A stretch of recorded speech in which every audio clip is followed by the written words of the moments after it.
بسم اللہ الرحمن الرحیم نحمده ونصلی علی رسولہ الکریم رب اشرح لی صدری ویسر لی امری واحلل عقدۃ من لسانی یفقہوا قولی۔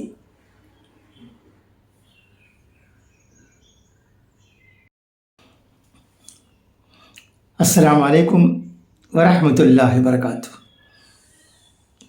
امید ہے کہ آپ تمام اللہ کے فضل و کرم سے بخیریت و عافیت ہوں گے۔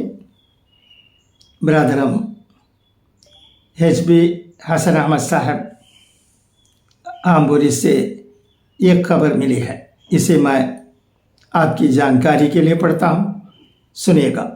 جمعیت علماء تمل ناڈو کا مشاورتی اجلاس الحمدللہ ہمارے صوبے میں ممبر سازی مہم کا آغاز شہر آمبور میں 27 جنوری 2025 بروز پیر کانگرتکا مسجد عمل میں آیا۔ جلسے کا آغاز قرآن کریم کی تلاوت مولانا عبدالمجید قاسمی صاحب سے ہوا۔ صدارت مولانا منصور کاشفی صاحب اور زیر نگرانی حسن احمد آمبوری کی رہی۔ اس مشورے میں صوبے کو 6 زون میں تقسیم کیا گیا تاکہ کام منظم اور مستحکم ہو۔ ہر زون کے لیے ایک کنوینر اور 2 یا 3 معاون کو مقرر کیا گیا۔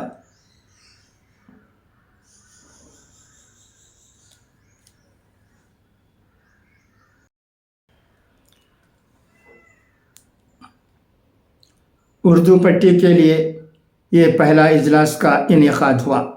دوسرا اجلاس شہر مدورئی میں انشاءاللہ 11 فروری 2025 تمل پٹی کے لیے ہوگا۔ اس اجلاس میں مختلف اضلاع کی نمائندگی رہی، خصوصاً مولانا خطیب احمد سعید صاحب، مولانا اطہر صاحب، حاجی رضوان صاحب، عارف اللہ صاحب، مولانا ضیاء الدین صاحب، مولانا سعید الدین صاحب، قاری ابرار احمد، مفتی مدثر صاحب، حافظ رفیق جلال صاحب، مولانا اویس صاحب، مولانا کاشف جان صاحب، مولانا الطاف صدیقی صاحب، مولانا الیاس صاحب، حاجی مدکار اشفاق صاحب وغیرہ ہم رونق مجلس رہے۔ قاری ابرار صاحب کی مستجاب دعا اور مولانا ضیاء الدین صاحب کے ہدیہ تشکر پر اجلاس اختتام پذیر ہوا۔ حسن احمد آمبوری، خادم جمعیت علماء تمل ناڈو، 30 جنوری 2025۔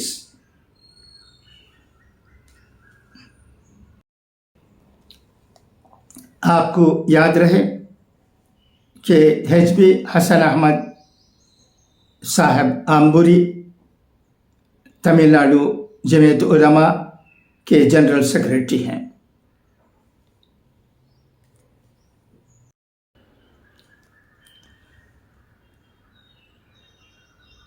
رسول اکرم صلی اللہ علیہ وسلم نے فرمایا، جب اللہ تعالیٰ کسی بندے سے محبت کرتا ہے تو اس کو دنیا سے اس طرح بچاتا ہے جیسے تم اپنے مریض کو پانی سے بچاتے ہو۔